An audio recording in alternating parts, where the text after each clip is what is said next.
souhaite la bienvenue. J'espère que ça va être agréable, qu'on va répondre à des choses que les gens ne savent pas nécessairement. Je me présente pour ceux qui ne me connaissent pas. Il n'y a pas grand monde qui ne me connaissent pas ici aujourd'hui.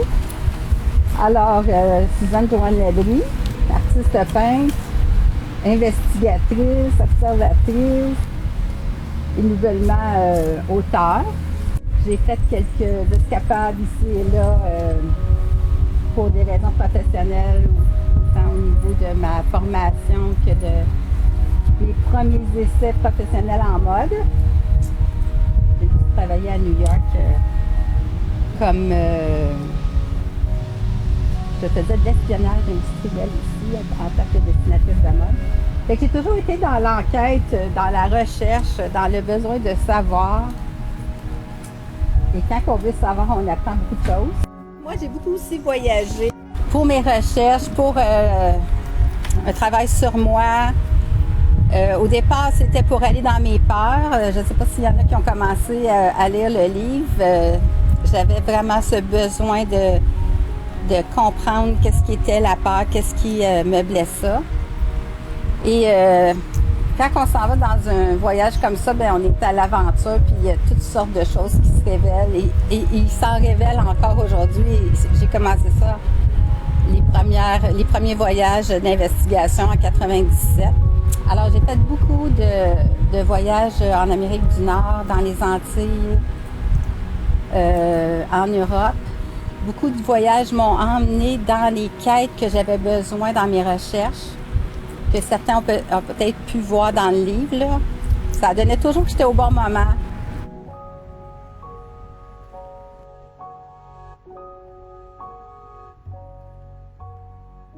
On a fait aussi, j'ai fait des voyages seuls, mais j'ai aussi fait des voyages en groupe, hein, tout le temps deux, là, au moins.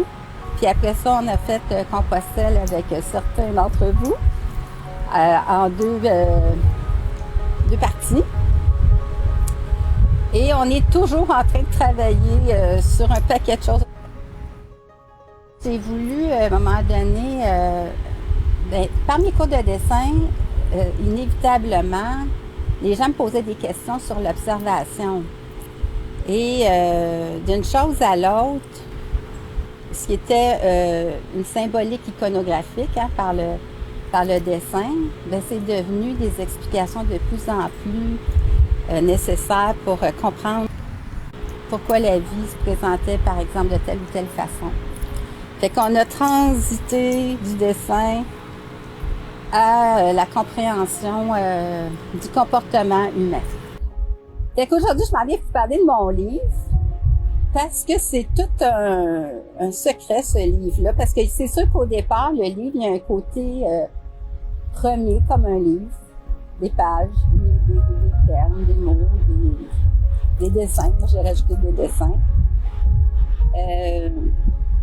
Parce que dans le livre, il y a une parallèle que je voulais démontrer aux gens. Parce que vu que j'avais beaucoup de questions par rapport au fait de comment, pourquoi et peu importe, la vie se présentait de telle façon, je pouvais pas répondre à tout ça. Fait que j'ai dit, tiens, comment je ferais ça?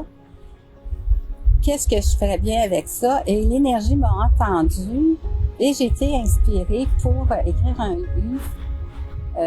Et j'étais la première à douter de ça parce que j'ai une formation pratiquement en anglais. Pas beaucoup de formation française académique, surtout en anglais. Fait que d'écrire un livre en français, c'était tout un défi. Dans un vieux français, qui est pas avec des termes de vieux français, mais qui est une structure de phrases d'un vieux français. Alors, je ne sais pas s'il y en a qui ont commencé à tenter de lire le livre et qui ont pogné les nerfs. Ça montrait juste un peu de contrôle qu'il faudrait lâcher. Parce qu'il faut que les choses viennent à nous, hein. Puis si on est dans le contrôle, pourquoi les gens sont dans le contrôle, vous pensez? Je vous pose une question. C'est la peur, hein? Le contrôle, c'est la peur, c'est le besoin de rester dans l'insécurité de ce qu'on connaît, la sécurité de ce qu'on connaît par l'insécurité. Fait que de dire, je vais lire un livre comme j'ai lu tous les livres et j'ai pas plus appris grand-chose, ça donne rien. Fait que là, il faut se laisser aller et il faut surtout essayer de digérer une phrase à la fois. C'est pas un livre, j'ai pas écrit un livre de chevet qu'on peut lire d'un bout à l'autre et on a tout compris. Ça fonctionne pas comme ça du tout. J'ai été aussi en mode et en génie civil. J'ai travaillé en génie civil, en architecture et j'applique toujours la numérologie en tout temps et même les éléments de la Terre, comme aujourd'hui on a choisi spécifiquement la journée à cause des éléments de la Terre. Alors je vous présente le livre que vous avez entre les mains sûrement. Est-ce qu'il y a des gens qui se sont posé la question à savoir pourquoi ce titre-là? Et volupté ou divinité, ce Da Vinci. Le « et », il faut vous arrêter. Tu sais, la volupté, qu'est-ce que c'est? La volupté, c'est les plaisirs dans la matière, dans les sens, dans les émotions. Mais des fois, ça peut nous emmener à des places qu'on ne veut pas aller, tu sais. Fait qu'il y a comme un côté très, très léger, très empreint de feeling. J'ai donné ce titre-là à savoir, est-ce que vous savez ou avez-vous eu l'impression que Da Vinci était un être léger, très attiré par toutes les légèretés de la vie, ou est-ce que c'était un être divin? Alors, je ne vais pas vous le dire, je vais vous le montrer. Il faut vraiment le démystifier pour que ça rentre. Hein? Fait que je vous ai donné, c'est sûr, dans la première partie, la préface de mon processus qui m'a amené vers vous à devoir me défendre dans la vie, aller au bout de mes défis que j'avais mis sur table et qui m'ont emprisonné là, à un moment donné, jusqu'à temps que je découvre, à un moment donné, après 4 ans de procès, parce que je m'étais fait prendre mes droits d'auteur, que je ne savais pas défendre, parce que je me disais, c'est pas grave, j'ai un puits en dedans de moi de création illimitée, fait que c'est pas grave, mais c'est grave. Il faut respecter ce que l'énergie divine nous donne. Et après 4-5 ans de procès, j'ai commencé à sentir mon ange gardien beaucoup, qui me guidait et qui me faisait comprendre que ça ne se réglait pas mon affaire parce qu'il fallait pas que ça se règle. Il y avait des choses que je devais absolument comprendre avant qu'on aille jusqu'au bout. Et oui, ça m'a pris tout mon change, toute ma capacité à me flageller, à avoir des journées à pleurer, d'autres journées à faire le clown, à tenter de trouver une façon d'y arriver et de laisser les choses me montrer qu'est-ce qu'il fallait que je fasse. Pas dans le contrôle, justement, juste en les laissant venir à moi. Fait que je vous ai parlé de ça dans la première partie, la préface, comment j'en ai bavé. Après ça, il y a le prologue, qui est un peu plus long.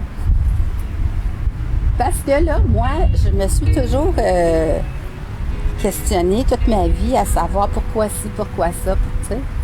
Je vous en ai parlé un petit peu tantôt, là, toutes les investigations que j'ai eu besoin de faire. Et j'ai dit, veux-tu bien me dire d'où ce qu'on vient pour l'amour? Qui a eu la première fois un besoin de croire en lui? Et qu'est-ce qui s'est passé avec ça? Alors, j'ai fait des recherches. Et je suis encore en train de faire des recherches parce que ça, c'est quelque chose qui m'anime depuis toujours. 4500 ans avant Jésus-Christ, 4000 ans avant Jésus-Christ. Et je vous ai emmené là-bas quelques petits points qui peuvent penser être lourds, là, de la panoplie de papes qu'on a pu voir dans 100 ans. Il y a eu comme 100 papes dans 100 ans à un moment donné. Alors, j'ai voulu savoir d'où on venait pour comprendre où on s'en va. Là, le prologue est un aspect historique où ce que vous pouvez aller vous-même vérifier des choses que j'ai indiquées. Dans n'importe quel livre d'histoire, vous allez avoir des cues là-dessus. Après le prologue, on commence l'aventure.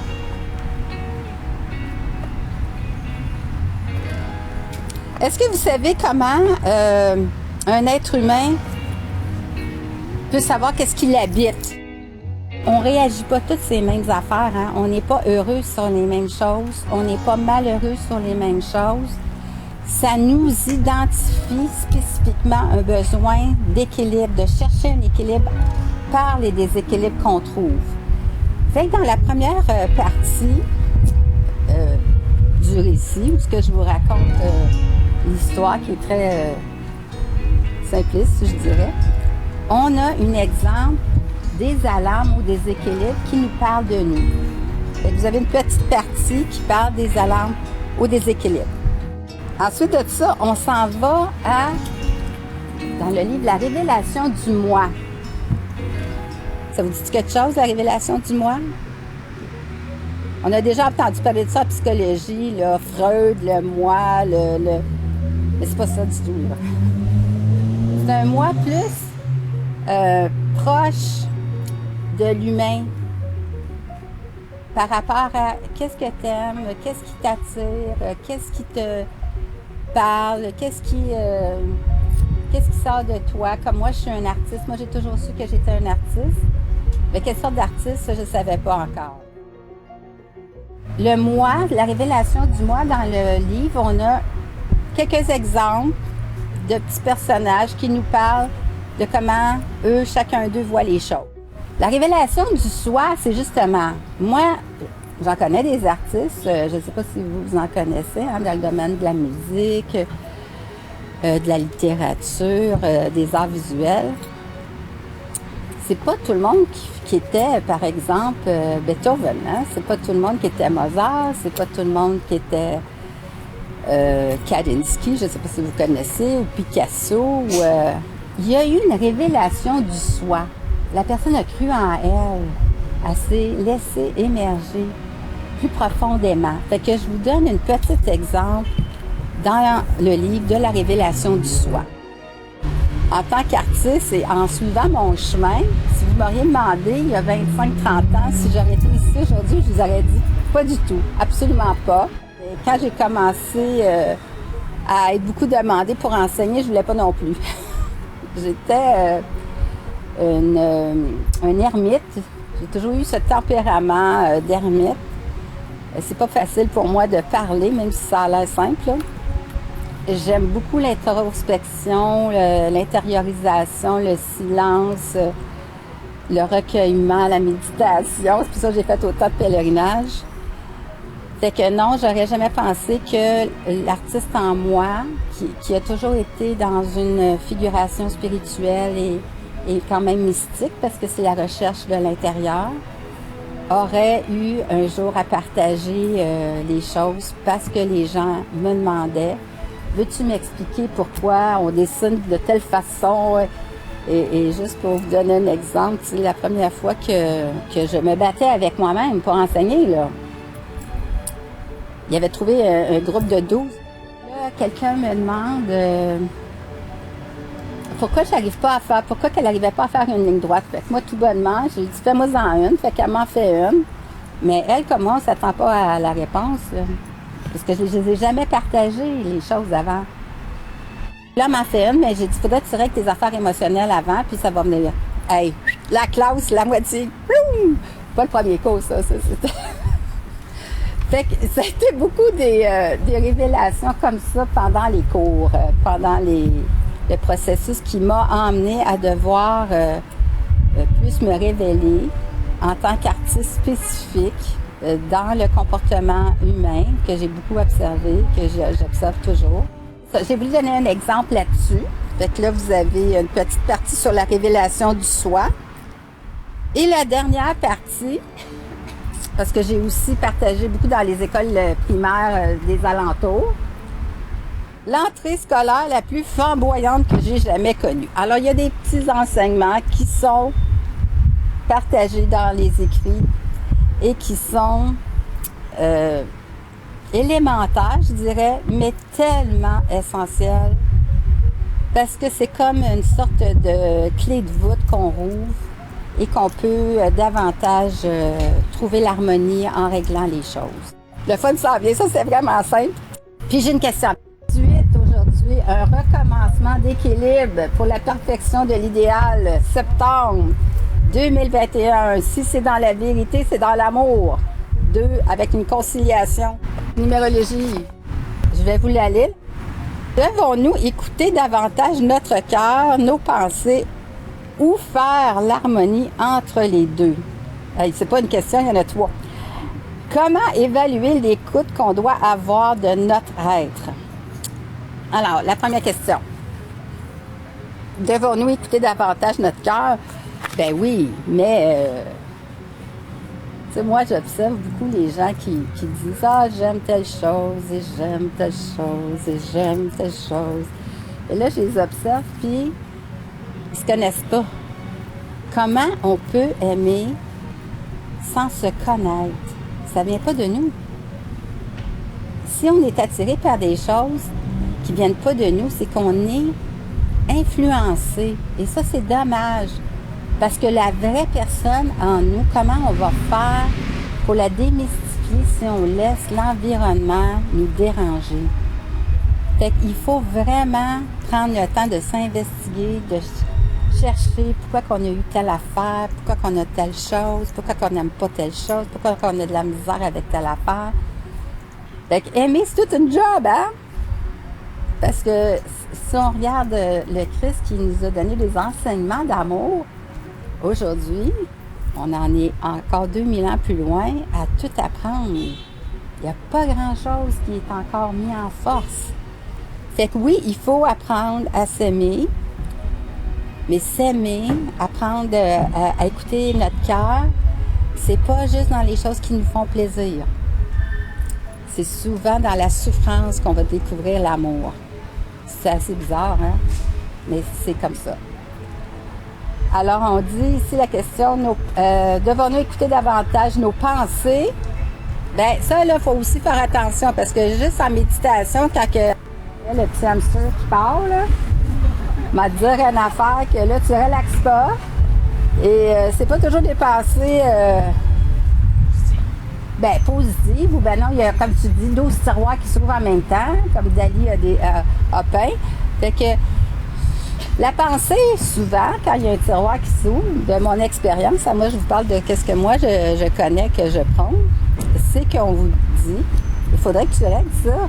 Ce tiroir-là qui pop, là, il faut aller voir en dedans pourquoi que ça émerge. Pour nous écouter davantage ou faire l'harmonie entre les deux, entre le cœur et la pensée. Bien, il faut absolument se respecter dans qu'est-ce qu'on aime et qu'est-ce qu'on pense. Mais je vais vous donner un exemple. Je me rappelle à un moment donné, quand j'étais à la veille de faire mon premier pèlerinage, que j'avais même pas encore justifié comme un pèlerinage, quelqu'un m'avait dit « Hey, on va-tu à telle place, on va aller faire tel saut, on va-tu faire telle affaire? » Ah oui, tu sais. La personne, elle s'en allait. Qu'est-ce que j'ai fait là? Qu'est-ce que j'ai fait là? Oh my God, non, j'ai pas le goût. Mais là, l'orgueil, je l'ai dit, je vais le faire. Eh mon Dieu Seigneur. À refaire cette chose-là, je sais pas combien de fois, à m'en vouloir, à dire, mais c'est quoi ton problème, là? Je me mets pas tout seul, hein? C'est quoi ton problème? Pourquoi tu dis oui, puis tu veux pas le faire, puis là, tu le fais, puis... Tu sais, c'est quoi l'affaire? Ben, à force de faire des recherches,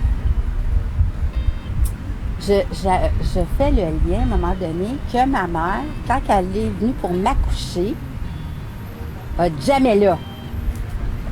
Mes peurs en tant que bébé qui s'en vient, et ses peurs ont tout arrêté les contractions, elle s'attend pour accoucher, et il n'y a plus rien qui marche.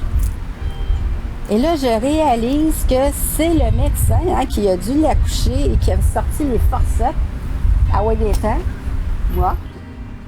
Jusqu'à temps que je règle ça, cet accouchement-là qui m'avait bloqué l'énergie se répétait constamment. Alors, est-ce que le cœur et la pensée doivent devenir en harmonie? Absolument, mais pas nécessairement dans des façons évidentes et claires.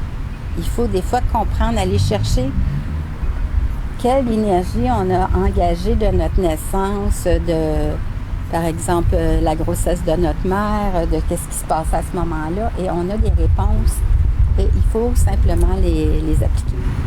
Quelle est ton approche à ton réveil le matin? J'aime beaucoup simplement laisser la vie venir à moi. Ça veut dire que je suis encore couchée, là, et j'ai encore 2 yeux fermés, et la conscience arrive. Et là, je l'investigue.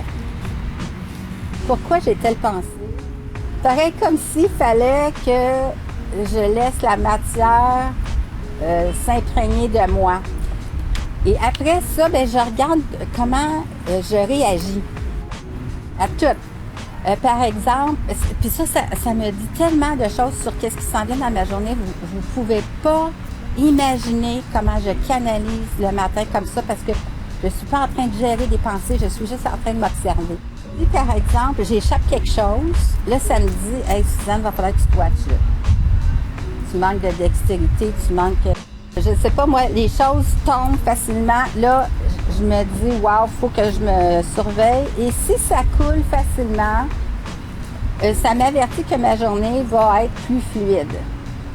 Fait qu'il n'y a aucun contrôle, beaucoup de laisser aller, beaucoup d'observation, beaucoup laisser les choses venir à moi. Il faut vraiment écouter son être.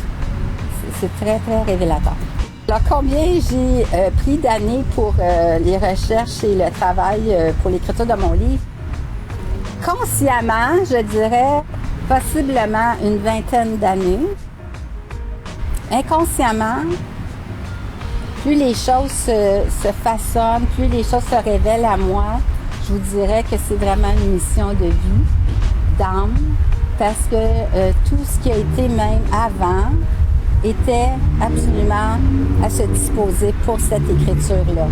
Alors, il n'y a absolument rien de mon parcours qui ne faisait pas partie du besoin d'un jour de devoir partager ça. L'écriture comme telle, ça a été tout un défi parce que, comme je vous l'ai dit, la formation anglaise et l'écriture en français, c'était quelque chose qui ne trouverait pas un français comme c'est enseigné au Québec. Comment se défaire de patterns émotionnels? Hein, mon Dieu, hein? C'est la question à 100 $. Ben, il faut, premièrement, les avoir subis plusieurs fois. Il faut les reconnaître et arrêter de se dire « Coudon, ils m'en veulent-tu toutes? » Et se dire « J'attire tout ça à moi? » Et après, se pardonner de devoir apprendre parce qu'on n'est pas parfait. Et comme je l'ai dit l'autre jour, le regret ne fait pas partie de quelqu'un qui accepte la vie. Pourquoi? Parce qu'on sait qu'on est en train d'apprendre. Alors, si on est en train d'apprendre, on ne peut jamais rien regretter. C'est pas possible. Fait que quand on se dit « Ah, ben là, j'accueille les choses, ils viennent à moi. » Qu'est-ce que je fais qui n'est pas correct? Tenter des petites choses différentes, essayer des choses différemment. Et graduellement, on peut y arriver. Mais pour vous consoler, hein, tout le monde a une dépendance. Tous ceux qui sont sur Terre ont un processus à faire. On n'est pas parfait, c'est pour ça qu'on est ici. Et tant qu'on sera en vie, il y aura un travail sur une dépendance quelconque. Il y en a, c'est le chocolat, il y en a, c'est les amours, il y en a, c'est dépenser. Nommez-les. C'est tous des dépendances parce que c'est des choses qui doivent trouver un équilibre. Reconnaître qui nous sommes dans la profondeur de notre âme. Ben, l'âme, c'est la voie entre l'aspect matière et notre pensée. Il faut arriver à atteindre l'âme. Fait que c'est excessivement difficile parce que tout ce qui nous dérange au départ dans la matière, il faut qu'on le comprenne. Il faut qu'on arrive à saisir ça. Il faut qu'on arrive à comprendre pourquoi on aime telle chose et pourquoi on n'aime pas telle chose. Puis pourquoi on aime telle chose? Bien parce que ça nous montre un chemin vers nous, vers qu'on attend de nous. Moi, j'aime la peinture, j'aime le raffinement dans l'art. C'est pas la majorité qui aime ça, puis c'est correct. Mais si je dirais, bah, c'est pourquoi j'aime ça, c'est pas grave, comment je me définirais? Il faut autant aller dans ce qu'on aime que ce qu'on n'aime pas, pourquoi qu'on n'aime pas telle chose. sais, il y a des gens qui me disent, pourquoi tu manges pas de poisson? Moi, je dis, j'ai l'impression que je mangerais quelqu'un. Ben, c'est moi, puis c'est pas le jugement de l'autre. Même si l'autre dit, ben voyons donc, c'est ton affaire, tu sais. Fait qu'il faut arriver aussi à se respecter dans ça. Et à un moment donné, tout dépendamment de l'éducation qu'on a eue, être capable de voir qu'est-ce qui est venu de notre éducation, les défauts, les qualités, qu'est-ce qu'on a hérité, qu'est-ce qu'on reproduit, peu importe. Et pas laisser aussi nos failles nous dominer. Par exemple, si on manque de courage ou on manque de volonté, tu sais là, quand on dit il faut se flageller la chose, ah ouais, ça donne ça. C'est pas nécessairement facile, mais c'est tellement important. Et à un moment donné, l'âme passe. Elle commence à passer, et là, vous avez le bien puis le mal. Hein? Tu devrais pas faire ça, tu devrais faire ça. Là, il faut évaluer pourquoi qu'on entend ça. Et quand l'âme va passer, ça peut prendre un méchant bout, hein? Je vous le dis, là, moi, ça fait une couple de vie que je travaille là-dessus. Vous allez être surpris comment vous allez être dans un état d'acceptation de plein de choses sans les subir néanmoins. Hein? C'est pas parce que vous les acceptez que vous allez les subir, mais vous allez par exemple comprendre pourquoi telle personne a à subir telle chose. Tu sais, il y a des gens qui me disent ma mère est adoptée. Ben je comprends. Juste à la regarder, on le sait. Elle ne veut rien savoir de personne. Je dis, elle veut le faire elle-même. Elle n'a pas pu avoir de parents pour lui montrer. Elle veut tout faire toute seule. C'est là qu'on comprend que s'aider, c'est essentiel. Fait qu'il faut arriver à tout apprivoiser ça et laisser les sagesses, parce que les sagesses de l'âme, on ne pourrait pas les accueillir comme ça, hein? C'est tellement profond, tellement grand, que la majorité ne comprend pas ça. Fait qu'il faut avoir été mis en expérience, en exercice, pour accueillir ça. Regardez la compassion. Vous pouvez devenir avec une compassion pour quelqu'un quand vous comprenez pourquoi elle a dû subir telle chose. Et que vous avez dans cette expérience-là des compréhensions vous-même dans ces parallèles-là. Là, vous allez sentir la compassion. Mais sinon, c'est de la chimère. Fait que c'est une grosse question à gros travail. Mais il faut apprivoiser la matière avant de pouvoir laisser l'âme se révéler et s'accepter complètement soi. Avec tout ce que ça vient avec. Y en a-tu aujourd'hui qui voudraient avoir un petit cue sur leur propre déséquilibre? Pourquoi devoir encore une fois tenter de sortir de l'ombre? Est-ce que vous croyez que vous êtes déjà venu dans cette vie? Ceux qui ne croient pas, dites non! Vous avez des émotions, vous avez des réactions, des sensations, vous avez un cue que vous êtes déjà venu sur Terre, vous avez déjà vécu. Pourquoi on est encore là? Ben, parce qu'on a encore des affaires à apprendre qui commencent par le déséquilibre. On est dans une grotte de cristal et le corps humain est bâti de silicium. C'est du cristal. On est fait à un très, très grand pourcentage, au-dessus de 80% de notre corps est fait avec du cristal, du quartz, du silicium. Ou dans les ordinateurs, vous avez ce silicium-là, qui sont les mémoires que l'ordinateur a. Je vous emmène dans une expérience, dans les déséquilibres.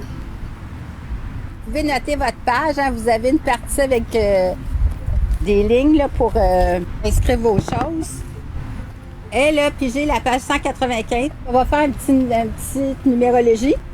Alors, on est dans un nouveau départ d'un besoin d'idéal pour la vérité, à devenir responsable, parce que c'est un 195, un recommencement, une nouvelle vision d'un idéal. Un idéal divin, hein? C'est pas un idéal matériel, jamais. Parce que sinon, vous seriez faussé. Et le 5, pour la divinité, alors pour l'aspect divin que vous avez besoin de vous responsabiliser, parce que 195, ça donne 15, ça donne 6 pour la responsabilité.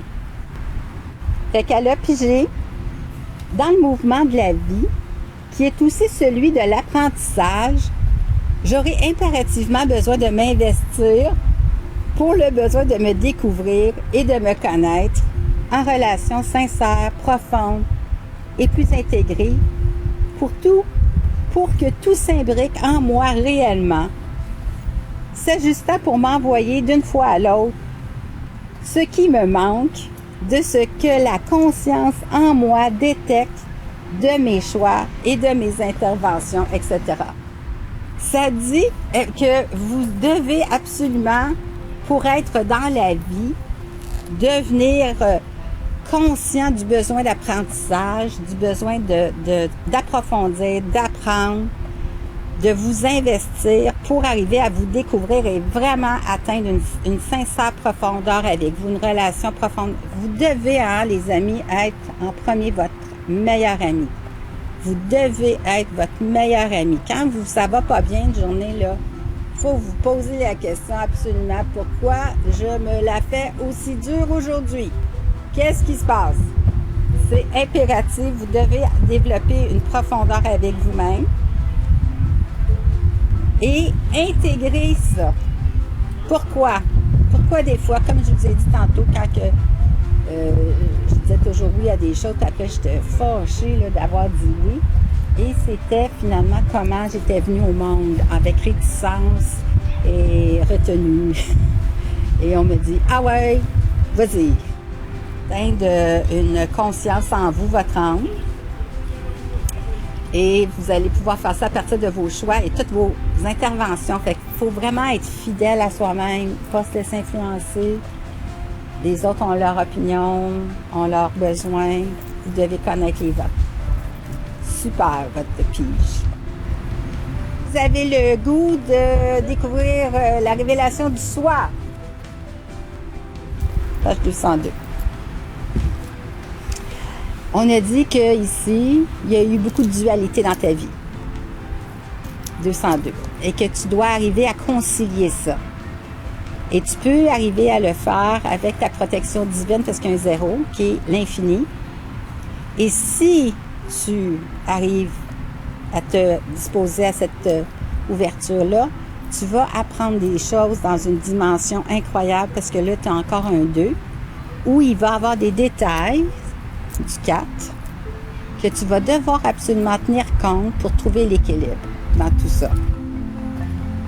Alors, où Sophia, intriguée, ressent de tout son cœur, de tout son respect pour elle-même, comme pour la race humaine, où elle choisit ainsi de s'investir à fond, pour mieux la connaître et la démystifier. Alors, tu as vraiment un besoin de t'attarder à l'humain, toi, à la base de ton besoin d'équilibre. Tu dois t'investiguer dans les comportements humains, la race humaine, comment les gens font les choses, pour mieux te comprendre. Quand dès cet apprentissage lui annonce sa leçon de ce que lui ont révélé ses recherches, de par toute son implication en son être. Alors, c'est là que tu vas avoir encore plus de réponses, de vraiment t'intégrer. Parce que juste toi qui vas découvrir ce que tu vas découvrir. La partie 1, c'est quand tu poses la question, quel déséquilibre je devrais travailler aujourd'hui? Mais tu sais, tu pourrais faire cette question-là le matin, prendre en note la page puis le paragraphe, où l'emplacement, où tes yeux ont été, faire ta journée, puis revenir le soir et lire ça, et tu vas tomber sur le dos. Il y a encore plus impressionnant que ça, là. Révélation du mois.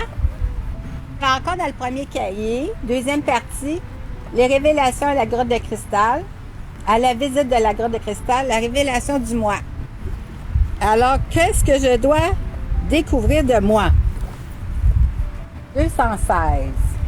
Il y a dualité qui doit être conciliée, fait que des confrontations dans la vie, qu'on doit comprendre pourquoi ça arrive, afin d'avoir une nouvelle vision de la vie, à se responsabiliser pour atteindre l'idéal du 9, qui est divin en toi. Troisième paragraphe, tu dis? Oui, c'est faire le fait d'un malaise. Tu veux-tu le lire? car le fait qu'un malaise ou qu'une maladie s'est initiée dans un corps physique, c'est que l'individu en a modifié inconsciemment de ses choix, comme de ses agissements, la rotation du mouvement, que l'équilibre d'un bon maintien doit entreprendre. Regarde, ici. Est-ce qu'il y a des gens qui connaissent la métaphysique?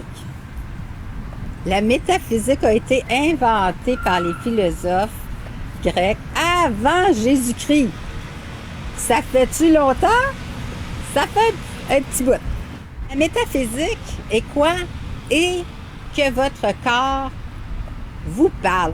Mais il nous dit bien plus de choses que juste nous dire « Ah, j'aime ça, j'aime pas ça, je veux faire ça, je veux pas faire ça. » Il nous dit, par exemple, « Mon Dieu Seigneur, je suis tellement stressée, là, je m'en vais en cours, mon Dieu, que je vais faire? » Le foie, la foi dans la vie, le foie, il fait quoi? Mais tu manques de confiance. Qu'est-ce qui se passe? Là, tu as un méchant mal de tête le lendemain. Comment ça? Il a fait tellement de cholestérol, il n'en pouvait plus. Il n'a pas été capable de le gérer parce qu'il manque de confiance. Et là, pataf, hein? Mal à la tête. Exemple, métaphysique. Il y a tout un aspect de santé, de vie. La santé, c'est la vie. Et quand on bifurque de ça, ben on modifie toute notre être. Parce qu'on ne savait pas. On ne savait pas qu'on était peut-être bien. Et là, il faut retrouver l'équilibre d'un déséquilibre. Alors ça, c'est pas évident. Fait qu'on dit ça ici. Un malaise, un mal-être, un état qu'on ne prend pas en considération de ne pas être bien et qu'on ne change pas, va s'amplifier et va rendre le corps malade.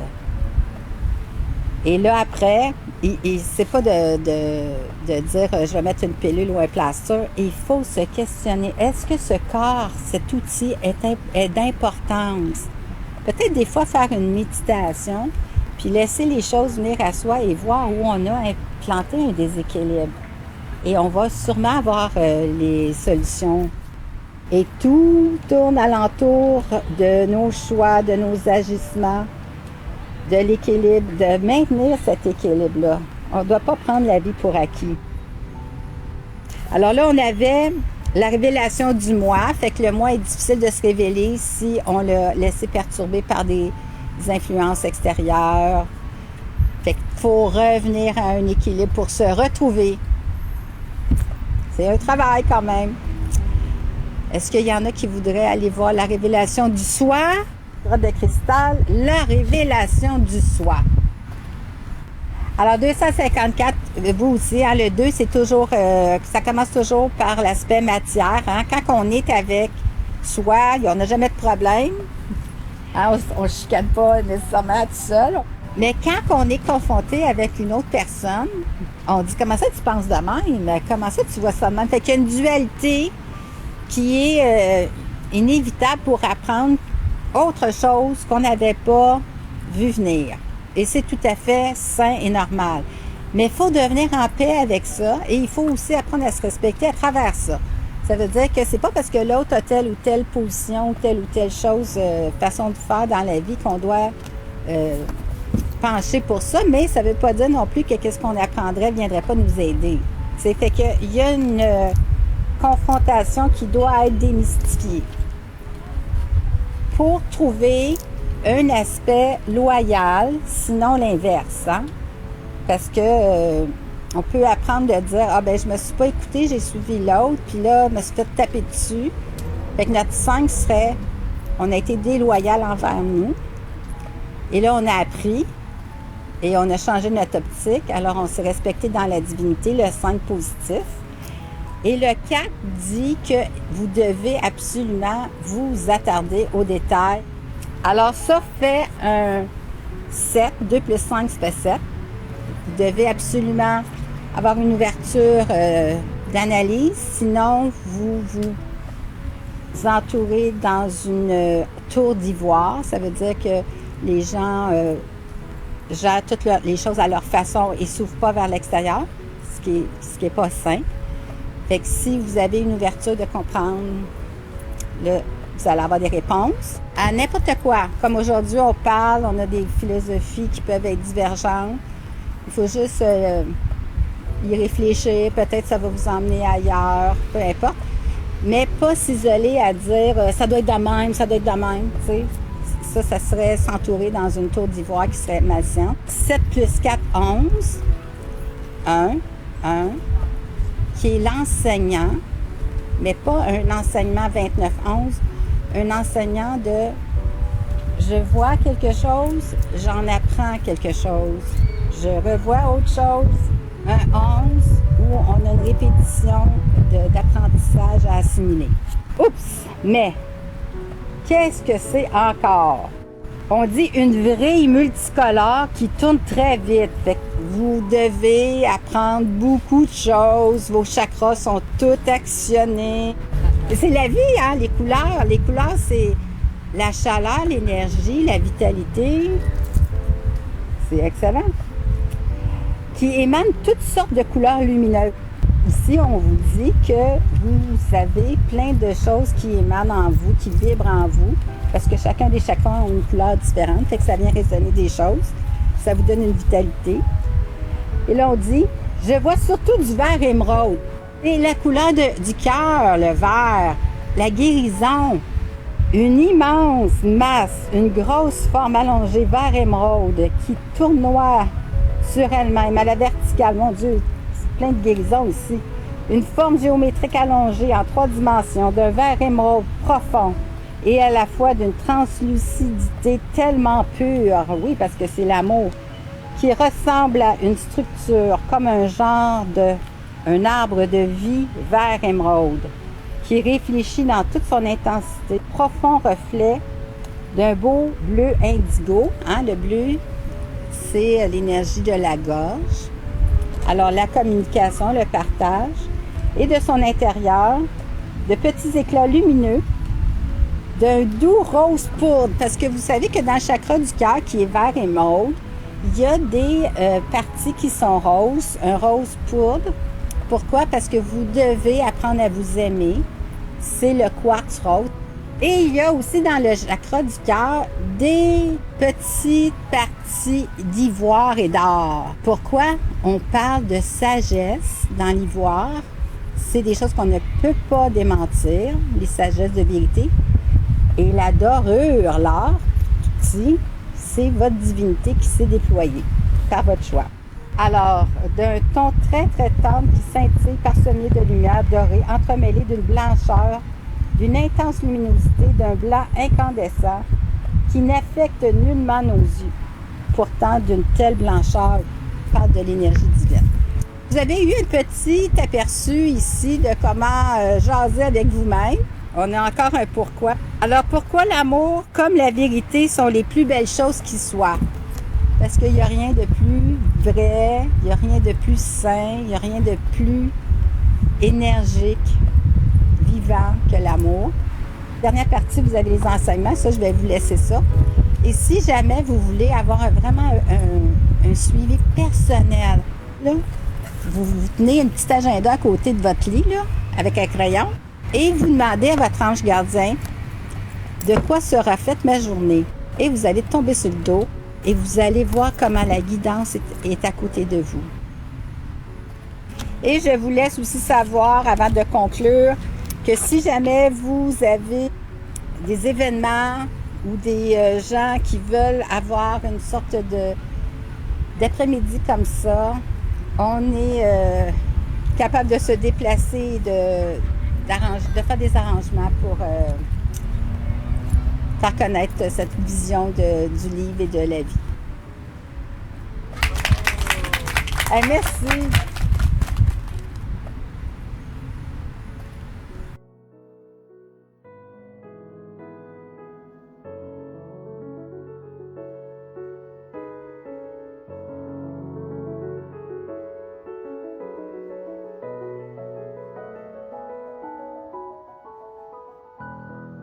Je viens vous préciser quelques aspects de la réponse que j'ai donnée à la question 1 qui me fut posée le 18 septembre lors de la causerie. Quand la question était au départ, devons-nous écouter davantage notre cœur, nos pensées, ou faire l'harmonie entre les deux?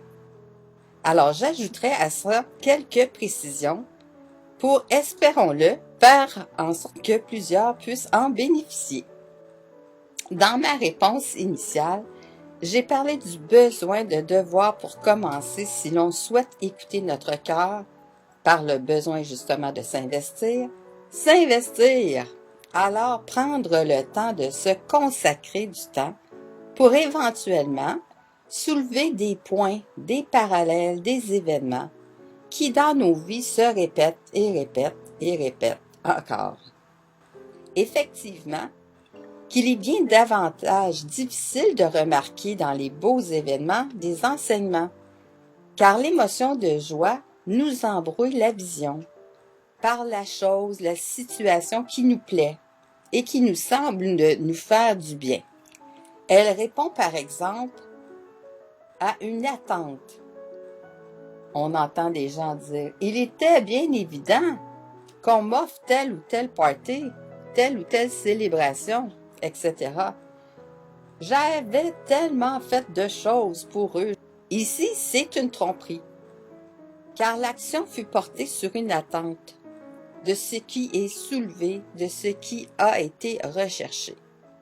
Le fait d'avoir au-delà de tout une surprise, une fête par exemple, sincère et en toute liberté de tout et chacun, quand tout le monde de façon naturelle, sans la moindre pression, sans la moindre incitation, et que les gens veulent y être pour fêter la personne, c'est quand chacun d'eux, l'interaction, les expériences, les événements vécus entre l'invité probable et le fêté sont d'une importance pour eux, d'eux, qu'ils ont le besoin d'en souligner le fait en y célébrant l'anniversaire, l'événement. Car ceci soulève et souligne la joie d'avoir pu, de sa naissance par exemple, de sa venue, avoir le jour où elle et l'autre ont entré dans une vie de chacun d'eux réciproquement. Et c'est ce qu'ils célèbrent à l'anniversaire. Mais quand on en est à remarquer des événements moins joyeux qui se répètent encore et encore, et que l'on a été de prime abord honnête avec soi-même au départ, avant de choisir d'agir dans une approche en soi ou avec un autre, déjà à ce moment-là, il y a tout un monde, car on n'en a pas laissé la pitié envers quiconque nous atteindre. C'est déjà un immense pas. Quelqu'un choisit de faire une activité avec une personne qui ne lui amène aucun plaisir et qu'il continue simplement à demeurer avec cet individu car elle ne veut pas rester seule, elle ne veut pas prendre le temps de se poser des questions, à savoir pourquoi elle choisit de s'emmerder à une telle ennui, à une telle souffrance, c'est qu'elle croit possiblement que sa vie n'en vaut pas la peine. Il y a en elle des défis qu'elle ne veut pas voir parce qu'elle les croit insurmontables. Cette hypocrisie, ce manquement, cette absence d'écoute, eh bien, il y en a un autre, voire plusieurs autres conséquences qui l'attendent, bien entendu. Et plus elle va les éviter, plus elles vont s'accumuler. On ne peut pas penser s'en défaire, ça va toujours nous suivre. Alors à demeurer, à choisir continuellement dans cette même vision pitoyable qu'elle a envers elle-même et qu'il est d'importance naturellement de se rendre compte, car le corps physique que l'on revêt, que l'on porte, on doit l'investir, puisque ce n'est qu'une membrane organique au départ, et son apport neurologique de cet organisme réagit aux motivations qui lui sont privilégiées. Alors ce n'est pas dans le sens que ce que la personne aime, le privilège est dans l'accoutumance. Donc, de choix d'approche sans la moindre attention de sa perception extérieure ou intérieure associé à une profondeur. C'est vraiment subite, sur le coup. Il n'y a aucune profondeur là-dedans ou c'est des habitudes. À savoir, par exemple, comme dans cette situation, l'individu n'est aucunement intéressé à échanger vraiment avec un autre, du seul aspect de ne pas vouloir demeurer seule avec elle-même.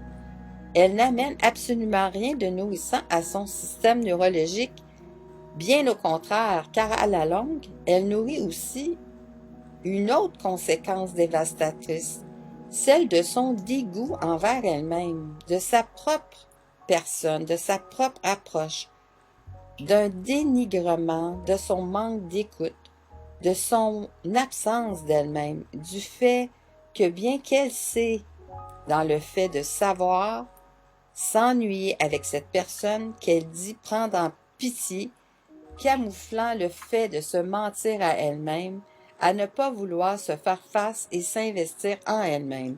Elle nourrit une profonde amertume qui va de plus en plus s'accroître de frustration, de colère et de plus en plus probablement violente, tout dépendamment du caractère initial de l'individu, si elle est plus physique ou cérébrale.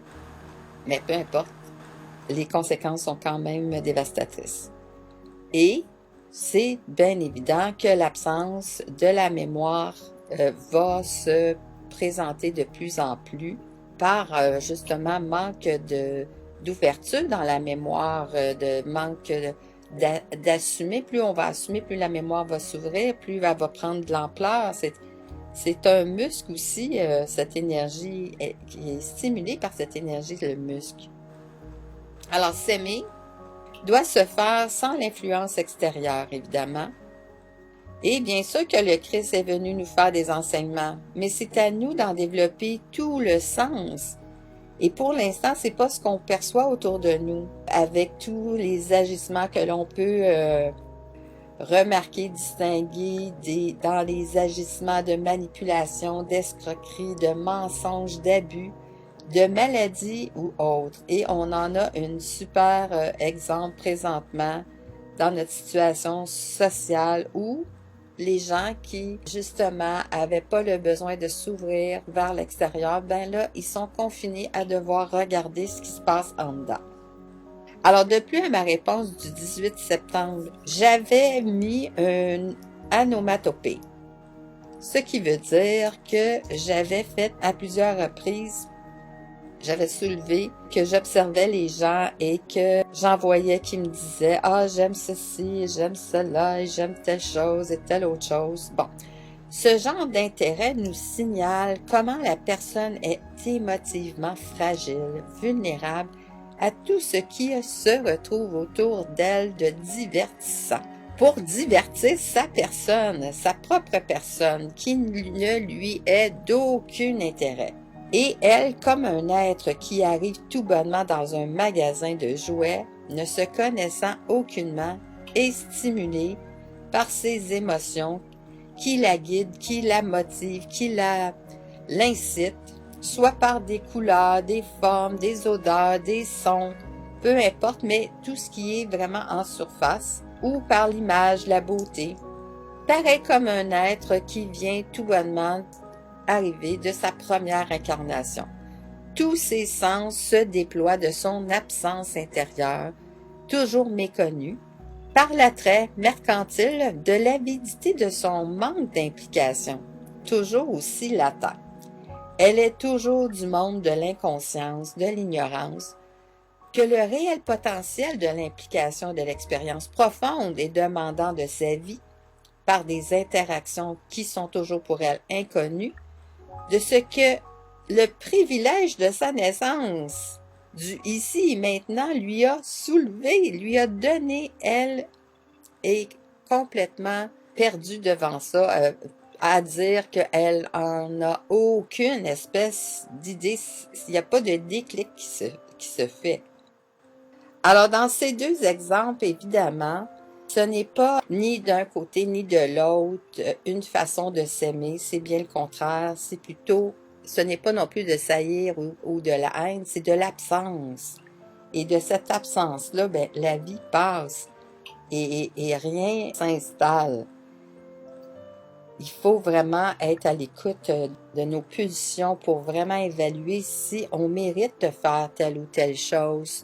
Je dis bien mérite parce que dans ce mot-là, il va certainement avoir une implication de la personne conséquemment à ça pour se découvrir. Ça veut dire quoi? Qu'on a tous à apprendre des choses pour, à un moment donné, arriver à s'équilibrer. Alors, la personne, si vraiment elle s'installe dans cette implication, elle va commencer à chercher à vouloir comprendre ce qu'elle attire à elle.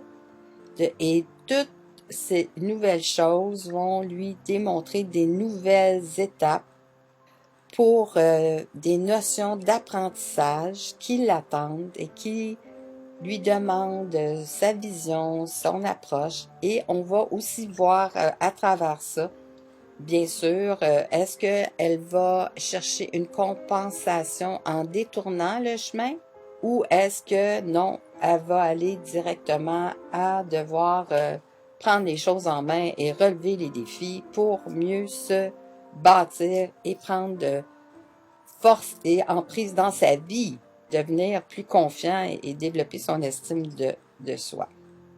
Et évidemment qu'à cela va se répercuter toutes sortes de situations, de choses, de pensées, mais à la longue, plus on va s'y impliquer, plus l'harmonie, plus l'amour va s'installer et plus se révéler.